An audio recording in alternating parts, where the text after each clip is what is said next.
Assalamualaikum warahmatullahi wabarakatuh. Jumpa lagi dan selamat datang kembali di channel Ragu Misteri. Seperti biasanya pada kesempatan kali ini saya akan membagikan sebuah kisah misteri. Kisah kali ini ditulis oleh Restu Wiraatmaja yang berjudul Pesugihan Keluarga Ningrat. Namun sebelum saya lanjutkan ke inti ceritanya, bagi teman-teman yang belum subscribe silahkan bisa tekan tombol subscribe terlebih dahulu.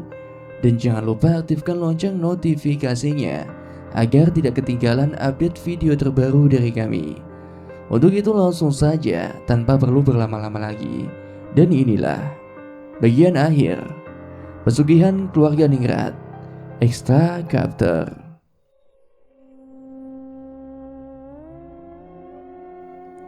Hanya terdiam. Itulah yang bisa dilakukan oleh Raden Kunchoro di saat mendapati seorang yang memiliki aura pembunuh yang sangat mengerikan. Sorotan matanya, wajahnya, cara dia menatap dan menggerakkan setiap bagian tubuhnya, semuanya itu benar-benar seperti bukan layaknya manusia. Raden Kunchoro segera mencari alasan agar dirinya bisa selamat. Dia tidak tahu apa yang akan terjadi jika tubuhnya diseret masuk ke dalam rumah tersebut. "Mari masuk," ucap pria itu sembari tersenyum. Anu Kang, aku hanya cuma mampir saja. Aku ingin bertemu dengan Kang Didi," jelas Raden Kunchoro sembari menundukkan wajahnya. Tiba-tiba tangan dari pria itu mencekik leher Raden Kunchoro. Sontak saja Raden Kunchoro merasa kesakitan dengan cekikan yang amat kuat itu. "Aku bisa mengetahui sesuatu yang tidak manusia bisa ketahui. Setiap kalimat yang berada dalam pikiranmu, aku mengetahuinya." Aura kematian dari pria itu meluas hingga membuat tubuh Raden Artonegoro dan juga Kang Waris berhenti sejenak. "Aura ini Raden Jogopati?" tanya bapak. "Sudah kuduga, dia tertangkap. Cepat Kang, kita harus selamatkan Raden Kunchoro sekarang." "Tidak, mereka semua ada di sana." "Tapi Kang, apa yang akan terjadi dengan Raden Kunchoro ketika mereka semua menangkapnya?" Kang Waris paham. Dengan kejadian semacam ini ia harus lebih tenang dan bersabar. Karena jika sampai salah langkah dan perkiraan, semuanya akan selesai. "Kita tunggu sampai Purnama datang." "Purnama Kang? Dia saudaraku Kang. Dia bisa mati jika ditangkap oleh Raden Jogopati." Kang Waris segera menampar wajah bapak dengan kencang. Saking kencangnya, tamparan itu membuat bapak kaget. Bapak memegangi pipinya sejenak. Ia kemudian menatap wajah Kang Waris. Belum paham apa yang dilakukan oleh Kang Waris sampai-sampai dirinya tega untuk menampar wajah bapak. "Sadarlah Arto, kita harus tenang. Jika kita salah langkah saja, semua akan berakhir. Kita harus memikirkan hal ini secara bersama-sama. Jika tidak, semuanya akan selesai hanya dalam satu kesalahan saja," ucap Kang Waris. Memang benar apa yang dikatakan oleh Kang Waris benar-benar menggambarkan keadaan seperti ini. Semua berubah dengan cepat semenjak hal itu terjadi.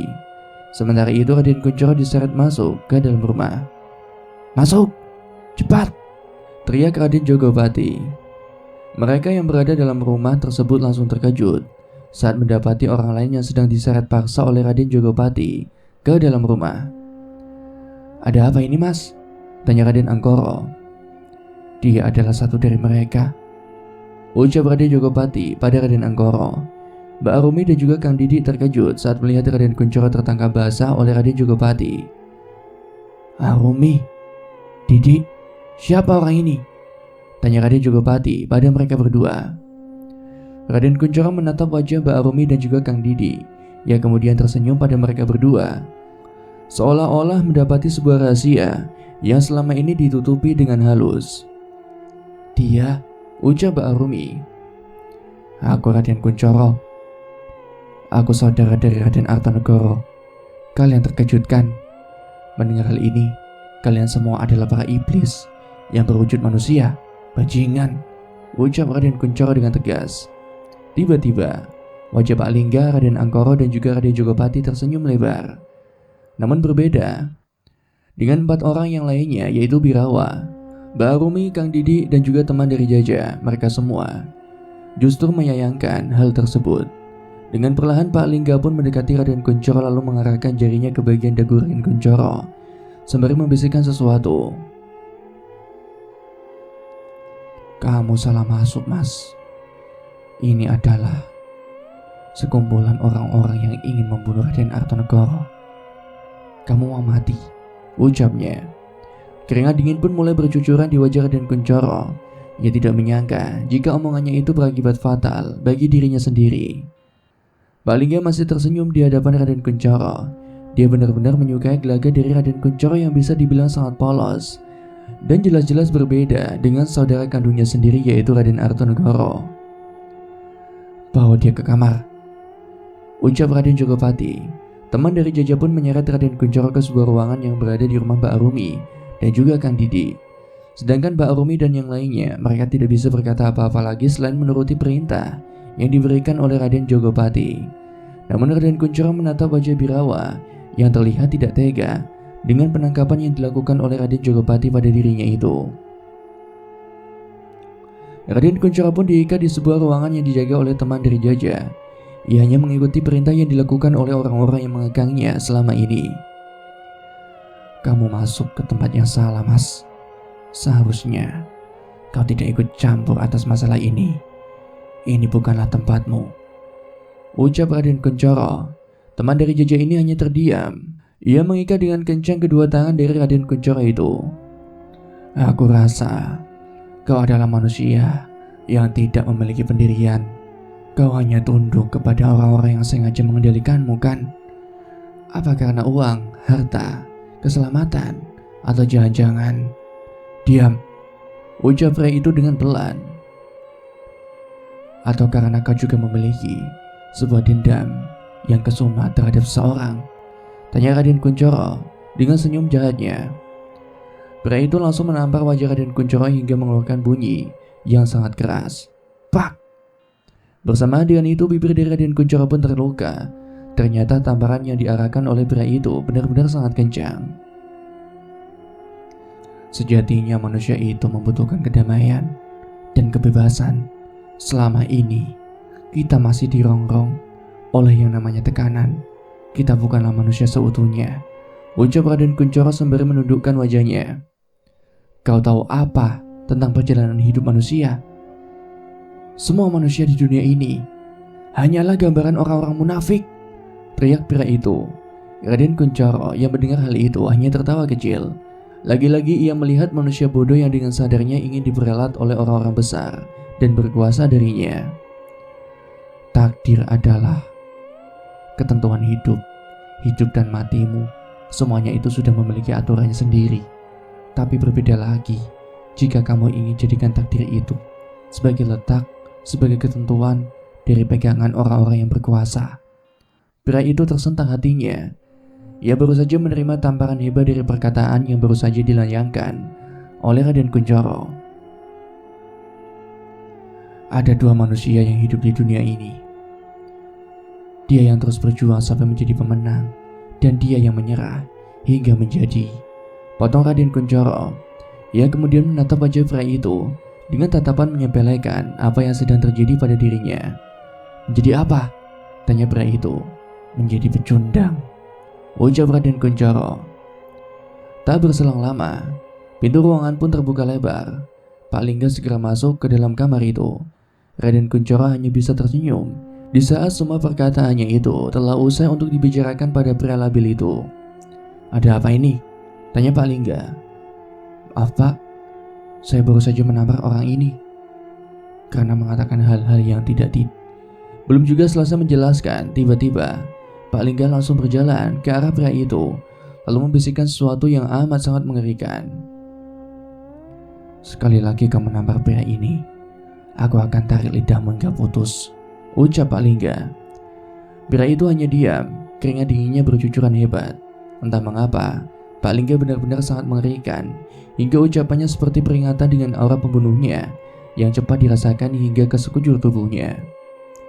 Pak Lingga pun berjalan ke arah pria itu. Ia kemudian membersihkan luka di bibir Raden Kunchoro dengan kain yang sering digunakannya untuk membersihkan debu di bajunya. Kamu itu adalah berlian bagi kami. Jangan mati dulu ya. Kita belum tanya-tanya seputar keluargamu dan apa yang menjadi rahasia terbesar dari keluargamu ini. Tertangkapnya Raden Kuncoro pun menjadikan pembahasan yang sangat panas di kalangan keluarga Raden Artonegoro. Setelah Nyi Rati dan juga Jaja kembali ke rumah, mereka berdua terkejut saat mendapati Raden Kuncoro tertangkap basah oleh kelompok Raden Angkoro. "Apa yang harus kita lakukan?" tanya Jaja. "Malam ini adalah malam purnama. Aku punya rencana untuk membebaskan mereka semua," jelas Kang Waris. Kang Waris pun menjelaskan rencana yang akan ia buat untuk menyelamatkan Raden Kuncoro dan menyerang balik Raden Angkoro dan juga antek-anteknya. Adapun rencana itu adalah rencana untuk menciptakan malam berdarah yang bertujuan untuk membumi hanguskan kelompok Raden Angkoro. Rencana itu antara lain: yang pertama, Kang Waris bersama dengan Bapak akan berada di rumah tepat setelah waktu penyerahan itu dilakukan. Hal ini dikarenakan Raden Jogopati dan yang lainnya akan mencari ibu dan membunuh anak yang sedang dikandungnya. Yang kedua, Jaja dan Nyi Rati, mereka berdua akan bertolak untuk menuju rumah Mbak Arumi dan juga Kang Didi. Mereka akan berusaha untuk membebaskan Raden Kuncoro. Yang ketiga, jika benar apa yang dikatakan Kang Waris, maka sistem penyerangan dari mereka akan berada dalam dua sisi. Sisi yang pertama berasal dari siluman ketak yang akan mengaung-ngaungkan gamelan sebelum penyerahan itu berlangsung. Lalu Birawa akan memanggil sekumpulan demit yang berasal dari alas wingit untuk menyerang kembali keluarga Raden Artonegoro. Dan yang terakhir, semua tidak akan berakhir sebelum pertumpahan darah terulang kembali. Alas wingit adalah penentu dari keselamatan dan kematian mereka yang ada di dalamnya. Jika Kang Waris dan yang lainnya kalah, maka seluruh warga yang berada di alas wingit akan tunduk pada Raden Angkoro. Dengan begitu, dia akan mengendalikan semuanya untuk membentuk keinginannya sendiri. "Bagaimana? Apa kalian mengerti?" tanya Kang Waris pada yang lainnya. Nyi Rati hanya terdiam. Ia menggenggam tangannya kuat-kuat. Sepertinya Nyi Rati benar-benar bertekad untuk menghabisi Mbak Arumi dan juga Kang Didi, karena keduanya adalah orang munafik yang menyamar sebagai warga desa hanya untuk mendapatkan apa yang tuannya inginkan, yaitu Birawa. "Beri aku senjata," ucap Nyi Rati. Mendengar kalimat yang terucap oleh Nyi Rati, semua orang yang berada di situ langsung terkejut. "Kau tidak harus membunuh mereka," jelas Kang Waris pada Nyi Rati. "Apa kau pernah merasakan rasanya rasa sakit hati yang tidak bisa diungkapkan dengan perkataan?" tanya Nyi Rati. Kang Waris hanya diam. Ia pun kemudian masuk ke dalam rumah untuk mengambil sesuatu yang nantinya akan digunakan sebagai senjata dari Nyi Rati. "Mbak," ucap ibu, "aku akan menyelamatkan suamiku bagaimanapun caranya. Jika malam berdarah ini adalah takdir dan akhir dari kehidupanku, aku ingin mati bersama dengan Raden Kuncoro," ucap Nyi Rati dengan tegas. Tidak lama kemudian, Kang Waris pun keluar dari rumah. Ia mengambil sebilah pisau kecil yang ujungnya sangat lancip dan sudah dioleskan oleh racun. "Senjata ini dulu digunakan untuk melawan pemberontak di masa lalu. Lakukanlah jika kau ingin menyelamatkan suamimu," jelas Kang Waris. Nyi Rati mengambil senjata itu.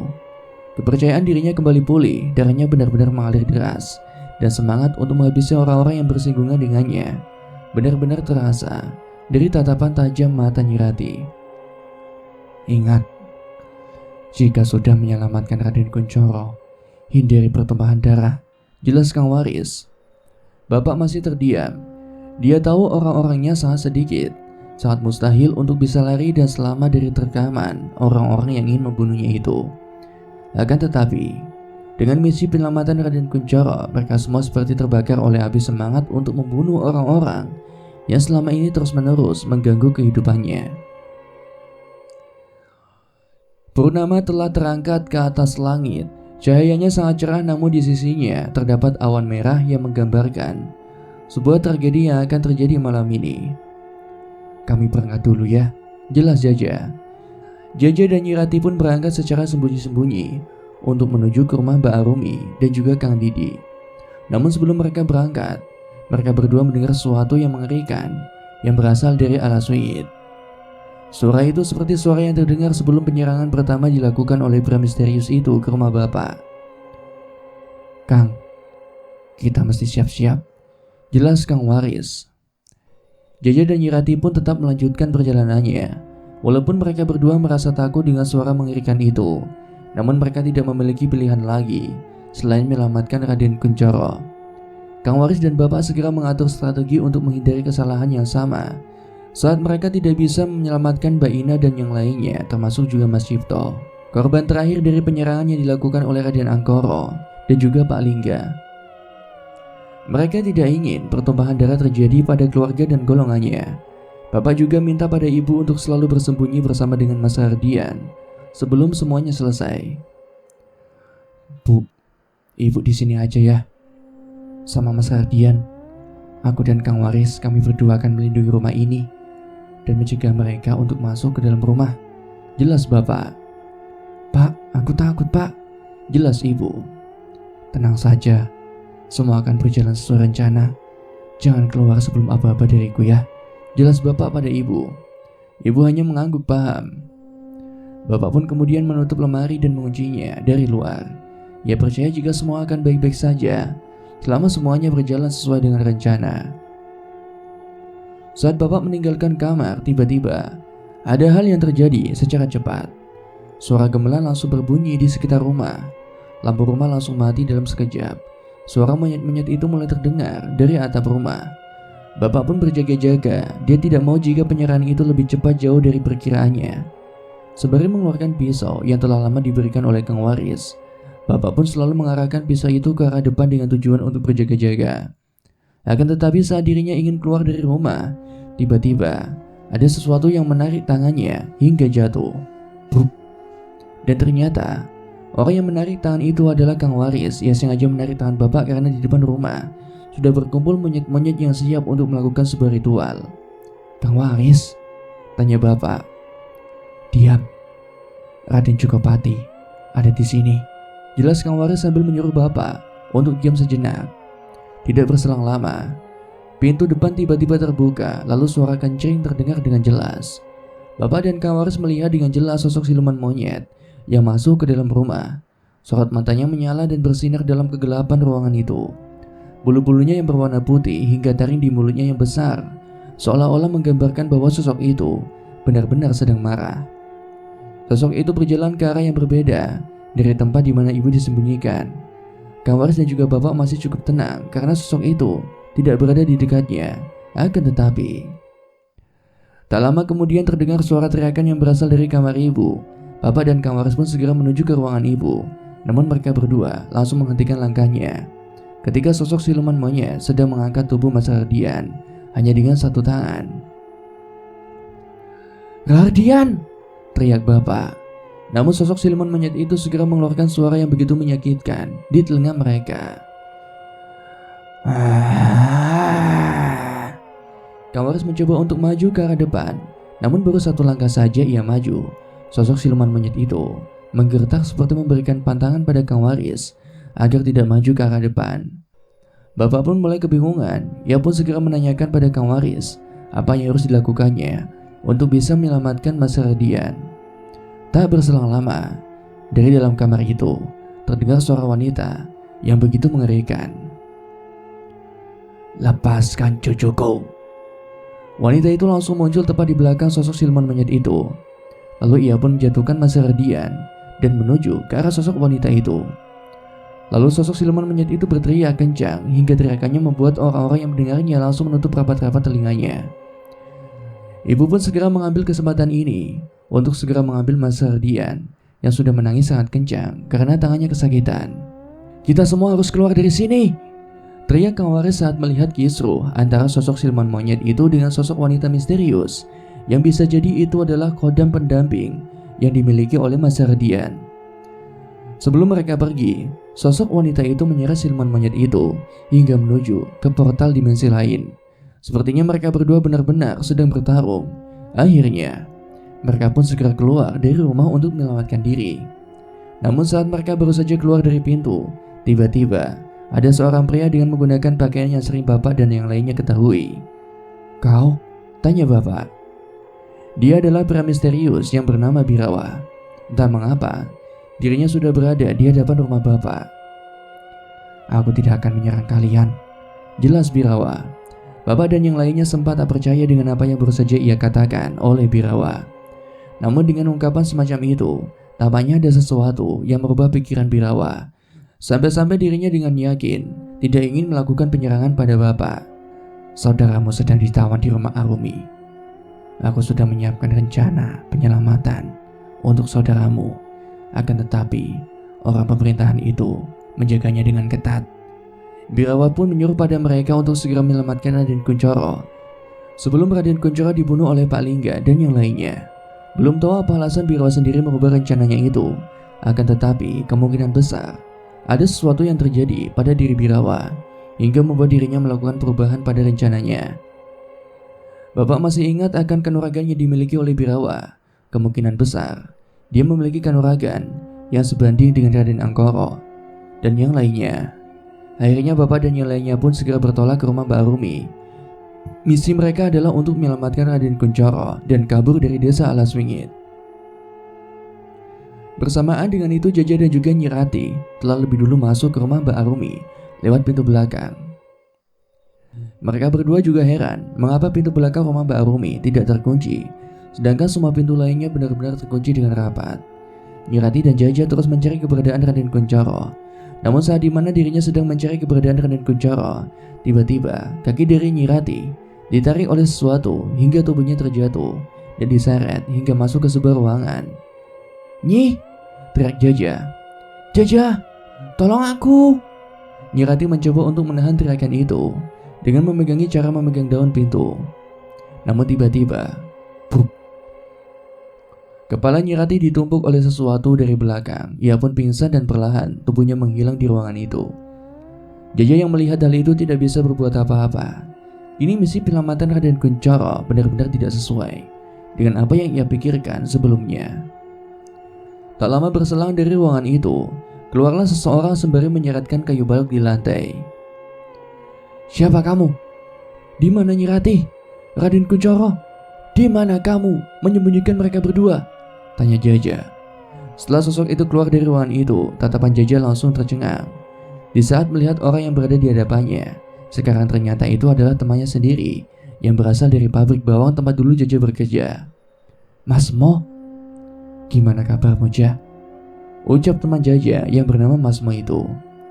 Jaja masih tidak percaya jika dirinya akan bertemu dengan Mas Mo. Namun yang membuat dirinya benar-benar tidak yakin jika itu yaitu Mas Mo adalah orang yang memukul kepala Nyi Rati dengan menggunakan balok itu. "Tenang, Ja, sekarang mereka berdua aman," jelas Mas Mo pada Jaja. "Maksudmu?"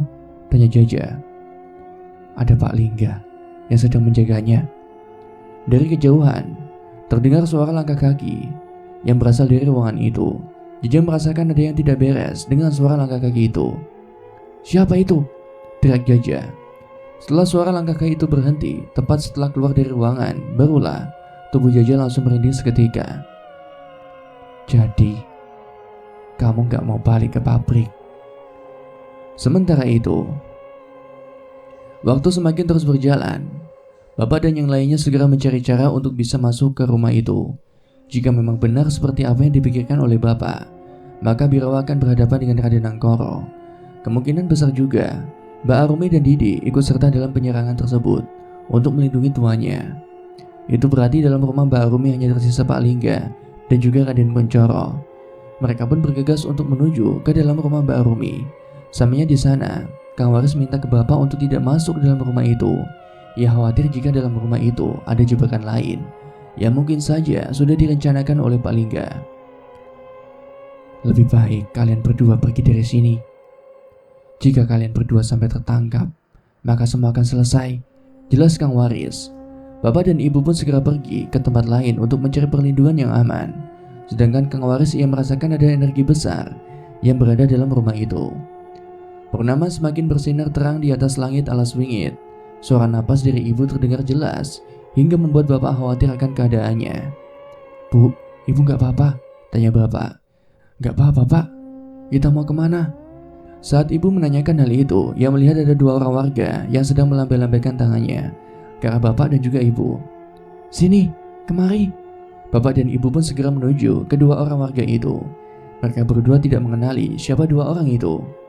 "Mari masuk cepat," ucapnya. Ibu dan bapak pun segera masuk ke dalam rumah warga. "Pak, tolong ambilkan minum," jelas wanita yang sedang hamil itu. Ternyata dua orang warga itu adalah mereka yang ditemui oleh Jaja dan juga Nyirati. Mereka berdua mendapatkan mandat dari seseorang untuk melindungi bapak dan juga ibu. "Mbak Arumi menyuruh kami untuk melindungi kalian berdua," jelas wanita itu. "Mbak Arumi?" tanya ibu. "Dia minta kami berdua untuk melindungi kalian berdua karena kalian adalah kunci utama dari penyerangan di malam ini," jelas wanita hamil itu. Ibu pun langsung menoleh ke arah bapak, seperti tidak percaya dengan apa yang baru saja dikatakan oleh wanita itu. "Pak," tanya ibu dengan penuh keraguan, "mengapa Mbak Arumi melakukan hal itu? Bukankah dia juga termasuk dalam bagian orang-orang yang sedang membantu dalam penubalan ini?" tanya bapak. Wanita hamil itu menatap ke arah suaminya. Ia seperti meminta bantuan pada suaminya untuk menjelaskan apa yang dikatakan oleh Mbak Arumi sebelum malam hari tiba. "Sebelum malam gelap datang, Mbak Arumi dan juga Kang Didi itu mendatangi kami. Dia menjelaskan sesuatu terkait peristiwa yang akan terjadi malam purnama nanti," jelas suami dari wanita hamil itu. Tidak bisa dibayangkan, ternyata Mbak Arumi mengetahui apa yang akan terjadi beserta dengan langkah-langkah yang harus dia ambil untuk melindungi bapak dan juga ibu. "Dia minta kami untuk melindungi kalian berdua karena kalian adalah incaran dari mereka semua, terkhusus Raden Angkoro dan juga Raden Jogopati." Memang benar, bapak dan ibu adalah incaran utama dari penyerangan kali ini. Raden Angkoro dan juga Raden Jogopati benar-benar ingin membunuh keduanya karena telah menghalang-halangi ritual Ngipriketa itu sendiri, yang mana tumbal terakhir yang harus ia bunuh adalah anak dari keturunan asli keluarga Ningrat. Jika misi itu berhasil dijalankan, maka mereka semua akan mudah menciptakan ambisinya secara perlahan-lahan seiring dengan berjalannya waktu. "Kau Raden Artonegoro kan?" tanya wanita hamil itu pada bapak. "Benar, aku Artonegoro," jelas bapak. Mbak Arumi menjelaskan secara detail terkait kebahagiaan kalian berdua. "Kalian benar-benar orang yang beruntung," jelas wanita hamil itu. Bapak masih belum tahu apa maksud dari rencana ini semua. Apakah benar apa yang dilakukan oleh Mbak Arumi? Namun jika Mbak Arumi ingin menyelamatkan bapak dan ibu, lalu mengapa Raden Kunchoro ditawan di rumahnya? Apakah ada sesuatu yang terjadi saat penangkapan Raden Kunchoro berlangsung? Atau jangan-jangan apa ini ada kaitannya dengan pria misterius itu? Tanya bapak. "Maksudmu Tuan Birawa?" tanya balik wanita hamil itu pada bapak. "Benar, Tuan Birawa itu memilih jalannya sendiri. Menurut Mbak Arumi, dia sengaja memanggil seluruh orang-orang yang pernah bekerja sama dengannya hanya untuk membalaskan dendam di masa lalu," jelas wanita hamil itu. Dendam masa lalu? Wanita hamil itu hanya mengangguk paham. Ternyata kedatangan dari Raden Angkoro dan yang lainnya di desa Alaswingit sudah diperhitungkan jauh-jauh hari. Tidak ada jawaban yang terucap dari wanita itu. Ia hanya diam sembari menunggu pembahasan lain yang mungkin saja tidak mengarah pada hal ini. "Kami tidak bisa menjawabnya," jelas wanita hamil itu pada bapak. Bapak hanya mengangguk paham. Ia sendiri hanya bisa menunggu waktu untuk bisa keluar dari ancaman semacam ini. Sementara itu, 3 orang sudah tertangkap. Mereka semua ditutupi wajahnya menggunakan sebuah kain. Sembari kedua tangannya diikatkan di belakang kursi di sebuah ruangan. "Arumi, di mana tuanmu itu?" tanya Raden Angkoro pada Mbak Arumi. "Maaf mas, tadi beliau keluar sebentar untuk ke hutan Alaswingit. Katanya dia ingin memanggil Nyai," jelas Mbak Arumi. "Bagus, sudah 3 tawanan yang kita tangkap. Kini tinggal Arto dan istrinya saja yang belum tertangkap," jelas Raden Angkoro. Di ruangan itu sudah berkumpul 5 orang yang kemungkinan besar ikut berkecimpung dalam penyerangan malam purnama. Mereka adalah Mbak Arumi, Kang Didi, Mas Mo, Pak Lingga dan juga Raden Angkoro. Kelimanya seperti menunggu sesuatu untuk diselesaikan secara bersama-sama. Baiklah, aku akan keluar sebentar, ucap Raden Anggoro pada yang lainnya. Raden Anggoro keluar dari ruangan itu. Entah apa yang ingin dia lakukan, tapi sepertinya Raden Anggoro ingin melakukan sesuatu sembari menunggu Birawa. "Lepaskan kami! Lepaskan!" teriak Nyi Rati. Mbak Lingga yang mendengar rintihan permintaan tolong itu langsung tertawa kencang. Ia seperti menikmati hal-hal yang sudah pernah terjadi di saat ritual di pabrik bawang itu. "Aku rindu ritual di pabrik bawang. Kali ini kamu tidak bisa lari lagi, Jaja. Kamu itu memang sudah ditakdirkan untuk mengalirkan darah untuk keseimbangan kehidupan kami semua," jelas Pak Lingga. Pak Lingga pun kemudian berjalan keluar dari ruangan itu.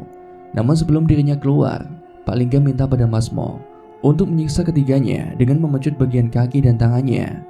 Ketiga tawanan itu. Pecut mereka semua sampai tangisnya berubah menjadi air darah, jelas Pak Lingga pada Mas Mo sembari berjalan keluar dari ruangan itu.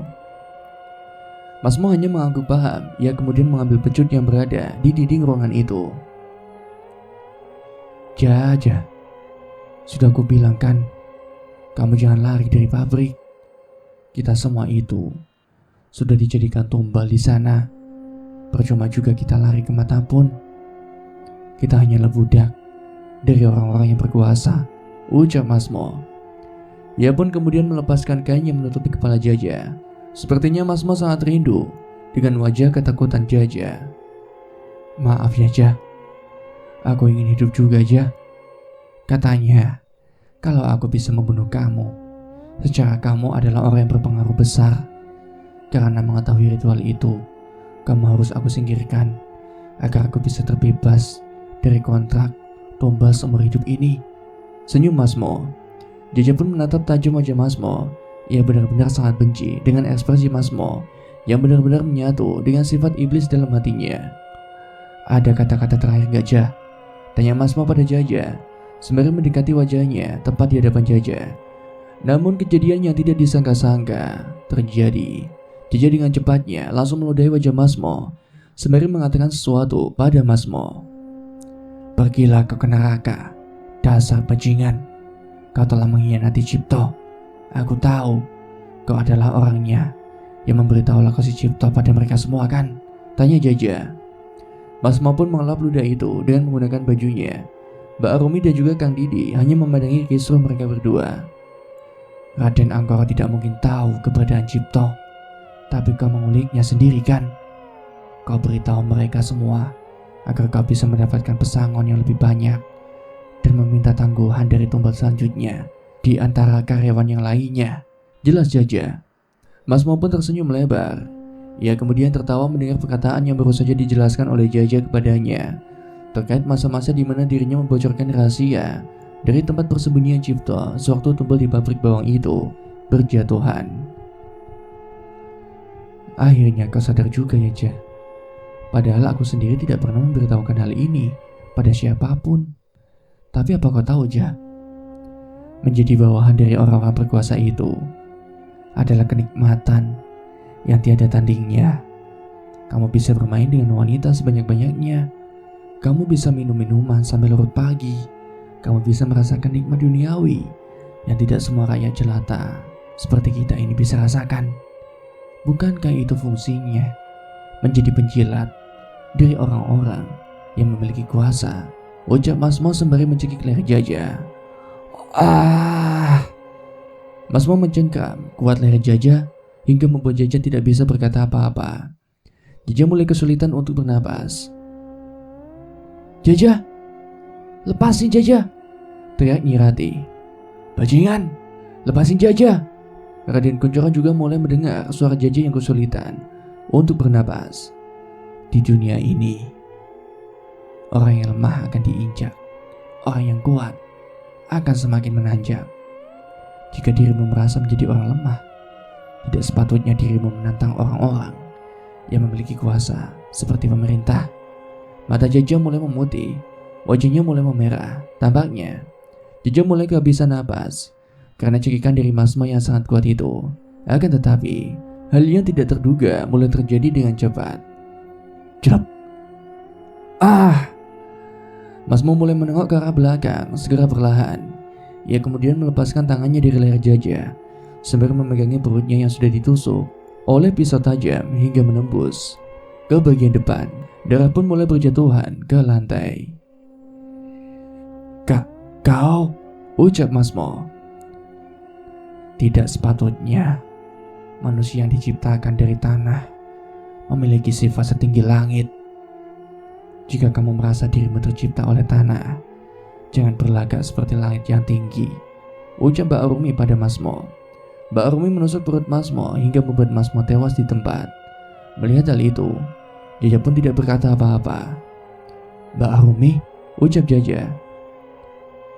Jaja, apa yang terjadi? Tanya Nyi Rati. Ja, ada apa Ja? Teriak Raden Kuncoro. Mbak Arumi pun segera berjalan ke arah belakang mereka bertiga. Ia kemudian melepaskan satu persatu ikatan tali yang mengikat kedua tangan mereka bertiga. Ini semua perintah Tuan Pirawah, ucap Mbak Arumi pada Jaja dan yang lainnya. Nyi Rati pun tidak bisa berkata apa-apa. Dia tidak mau mengatakan apapun pada Mbak Arumi karena hatinya masih ragu. Apakah Mbak Arumi ini merupakan orang baik atau sebaliknya? Kang Didi dengan cepat menyeret mayat Masmo ke bagian pojok ruangan itu. Ia lalu minta pada Jaja dan yang lainnya untuk kabur dari rumah ini lewat pintu depan. Jaja dan yang lainnya segera mengikuti perintah yang diberikan oleh Mbak Arumi dan juga Kang Didi untuk bisa kabur dari rumah ini agar bisa selamat.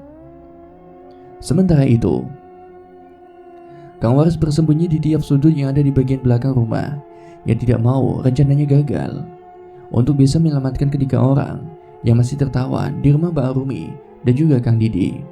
Saat dirinya ingin keluar dari persembunyiannya, tiba-tiba Kang Waris mendapati Raden Angkoro dan juga Birawa sedang berhadapan-hadapan dengan jarak yang tidak terlalu jauh. Tuan Birawa, sudahkah kau memanggil Nyai? Aku tidak sabar untuk bisa menangkap Raden Arto dan yang lainnya. Jika mereka tertangkap, kau bisa mengembalikan ibu dan juga ayahmu dalam keadaan hidup-hidup, jelas Raden Angkoro dengan senangnya. Akan tetapi, Birawa langsung mengeluarkan energi yang besar. Ia seperti tidak ingin ada basa-basi lagi di antara pertemuan kali ini. Apa yang kau lakukan? Tanya Raden Angkoro. Raden Angkoro, penerus dari keluarga Brotoseno. Bukankah kau tahu alas wingit ini tercipta dari rasa marah dan rintihan tangis seorang anak dan juga ibu yang menghilang di hutan sana? Apakah lupa dulu ayahku bekerja sama denganmu hanya untuk menciptakan jin kalaireng keinginanmu itu? Jelas Birawa pada Raden Angkoro. Ternyata jin kalaireng adalah hasil pertukaran antara Birawa dan juga ibunya di hutan alas wingit. Sedangkan Nyai yang dimaksud adalah sosok dari ibu Birawa yang benar-benar diciptakan oleh Mbah Jayo untuk menarik Birawa yang masih terjebak di hutan alas wingit. Raden Angkoro hanya diam. Dia tidak bisa berkata apa-apa. Sewaktu kartu asnya dibuka oleh Birawa. Ibuku itu mati karena itu. Aku tersiksa di dalam sana. Jin kalaireng yang menjadi pertukaran kami berdua hanya dijadikan sebagai rencana busukmu untuk menguasai pesugihan Traningratmu seorang. Tanpa kau sadar, bayi-bayi yang lahir harus diserahkan ke sana untuk dijadikan makanan dari jin kalaireng. Jika tidak diberi makan, maka mereka semua yang berasal dari hutan alas wingit, mereka semua akan mati, akan menghanguskan seluruh warga yang ada di sini. Kang Waris terkejut mendengar hal itu. Ternyata Birawa sendiri benar-benar sakit hati akan kelakuan dari Raden Angkoro yang benar-benar memperalat Mbah Jayo dengan iming-iming pesugihan yang akan dilakukannya.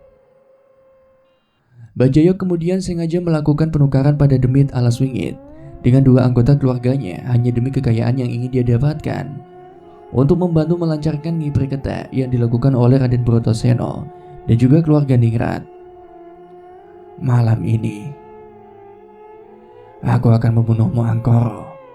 Tak lama kemudian, Birawa memanggil sesuatu yang arwahnya sangat besar. Dia adalah Nyai, sosok wanita bergaun merah dengan wajah yang mengerikan. Paten iyo menungso kui. Wanita bergaun merah itu segera mendorong tubuh Raden Angkoro hingga dirinya menabrak tembok dan mengeluarkan banyak darah dari mulutnya. Kang Waris tahu ini adalah di luar dari kemampuannya. Ia tidak menyangka jika hal ini akan terjadi dengan begitu cepat.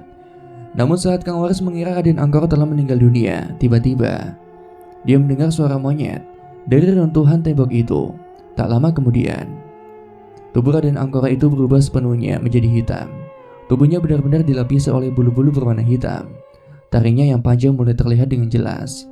Matanya yang memerah benar-benar menyorot tajam ke arah Birawa. Kedua tangannya menggaruk-garuk ke bagian kepalanya. Ketek ireng. Birawa pun merasa jika aura kematian yang disebarkan oleh Raden Angkoro sangatlah besar. Jadi, ini wujud aslimu selama ini, Angkoro, ucap Kang Waris secara perlahan. Di sisi lain, cepat, kita harus lari, teriak Jaja. Mereka pun menuju ke arah ruangan depan. Namun sewaktu mereka ingin keluar, tiba-tiba mereka bertiga terkejut saat melihat seorang pria sedang terduduk sembari menghisap putung rokok yang akan habis. Di samping pria itu, ada sosok hitam dengan mata merah menyala yang sedang berdiri sembari menatap tajam mereka berlima. Memang benar, tuan rumah itu bisa saja bertindak sebagai teman atau bisa juga bergerak seperti lawan. Jelas Pak Lingga saat menatap 5 orang yang sedang berdiri di hadapannya itu. Kang Didi meminta pada yang lainnya untuk segera keluar dari rumah ini. Kalian semua keluar. Orang pemerintahan ini memiliki jin kala ireng yang diciptakan oleh Bajayo, ucap Kang Didi. Bajayo? Iya benar. Bajayo sengaja menciptakan jin kala ireng hanya untuk mendapatkan bagian dari rencana yang diiming-imingi oleh Raden Angkoro. Kang Didi menjelaskan, menciptakan yang dimaksud adalah menggabungkan energi-energi jahat menjadi satu wadah untuk membuat sebuah energi besar yang lebih mengerikan. Lalu muncullah jin kala ireng, sosok yang berperan penting dalam ambisi Raden Angkoro dan yang lainnya. Mereka berempat pun segera pergi meninggalkan Kang Didi sendirian. Tinggal beberapa orang yang mungkin saja bisa selamat atau tidak. Mereka semua harus benar-benar keluar dari rumah itu agar bisa selamat dari ancaman kematian yang saat ini sedang mengintai mereka. Akhirnya mereka berempat pun selamat dan mampu keluar dari rumah itu. Namun saat mereka berempat keluar, Mbak Rumi minta pada Nyi Rati untuk pergi ke rumah warga yang dikunjunginya pada siang tadi. Kalian harus pergi dari sini, ikuti Nyi Rati. Dia tahu rumah warga itu. Di sana sudah ada Raden Arpanegoro dan yang lainnya. Jelas Mbak Rumi pada yang lainnya. Mbak, sampean mau kemana? Tanya Nyi Rati. Mbak Rumi tersenyum lebar. Ia hanya ingin semua yang ada di dekatnya selamat, termasuk suaminya sendiri. Aku akan membantu suamiku. Mbak, cepat pergi. Alhasil, mereka berempat pun pergi dari rumah Mbak Rumi dan berencana untuk bergabung bersama dengan Raden Artonegoro dan juga yang lainnya di rumah warga itu. Penyerangan demi penyerangan terus berlanjut. Kang Waris masih melihat mereka berdua bertarung dengan sangat mengerikan. Ia juga terkejut saat melihat Raden Angkoro yang berubah menjadi siluman ketek ireng. Akan tetapi, kejadian yang tidak terduga benar-benar terjadi di antara keduanya. Mereka berdua yang sudah saling menyerang satu sama lain akhirnya benar-benar kehabisan energi. Raden Angkoro kembali ke bentuk semulanya setelah dirinya tidak sanggup lagi untuk berubah bentuk menjadi ketek ireng. Sedangkan sosok wanita merah itu juga menghilang bersamaan dengan keluarnya darah dari hidung dan mulut Birawa. Keduanya sudah tergeletak jatuh. Namun naasnya, bangunan di tempat mereka saling menyerang satu sama lain. Sepertinya tidak kuat untuk menahan energi mereka semua. Keduanya terjatuh tepat di atas reruntuhan bangunan itu, perlahan ambruk karena energi yang mereka berdua keluarkan.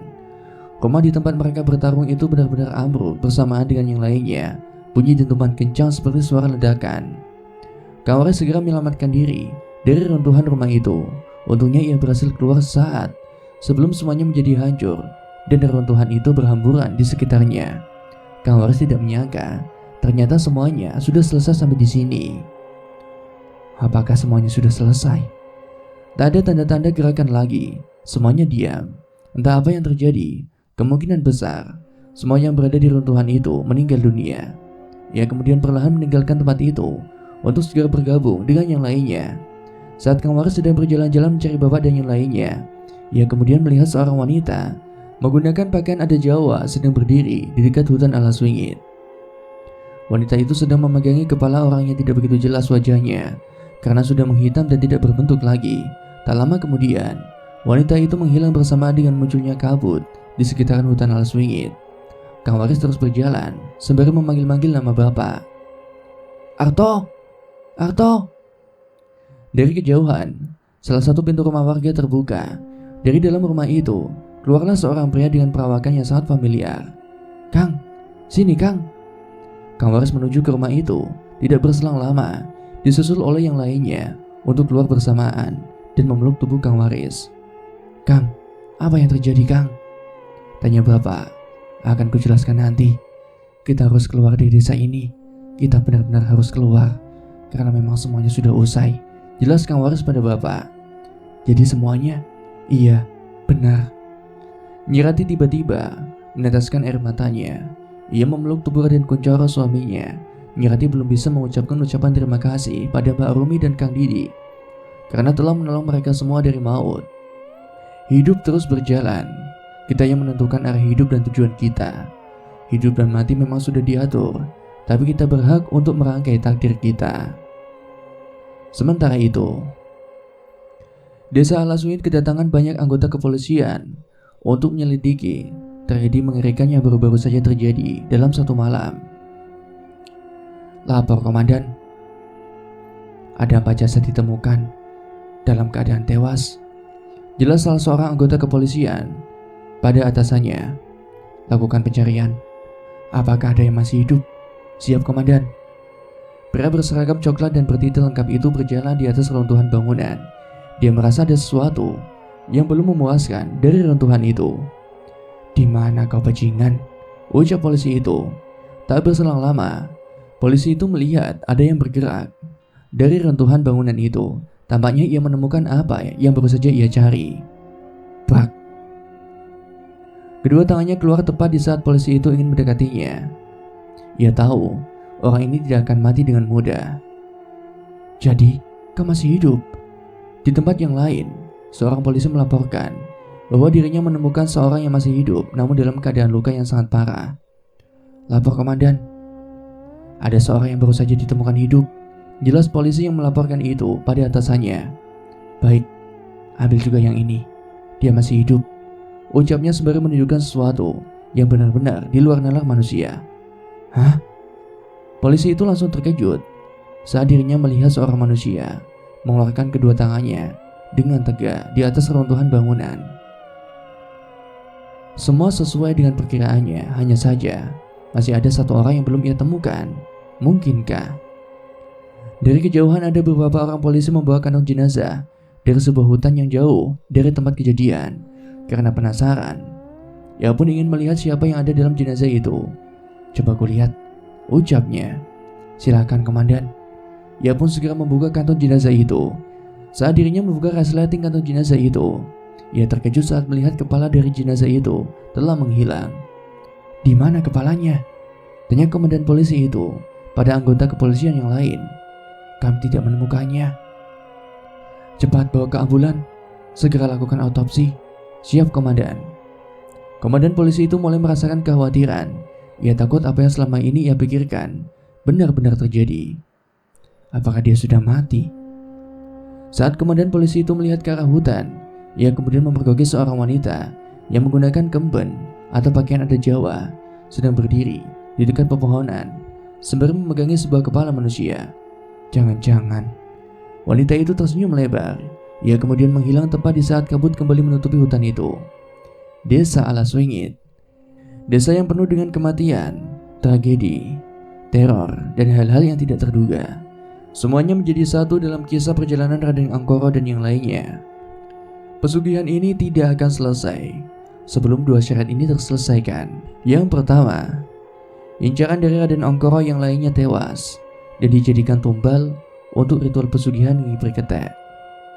Dan yang kedua, semua yang terikat dari pesugihan ini mati secara bertahap dan apa yang direncanakan hancur lebur alias batal. Demikianlah kisah yang dapat saya sampaikan. Semoga kisah ini bisa bermanfaat untuk kita semua. Amin amin ya rabbal alamin. Terima kasih dan sampai jumpa di episode-episode selanjutnya. Wassalamualaikum warahmatullahi wabarakatuh.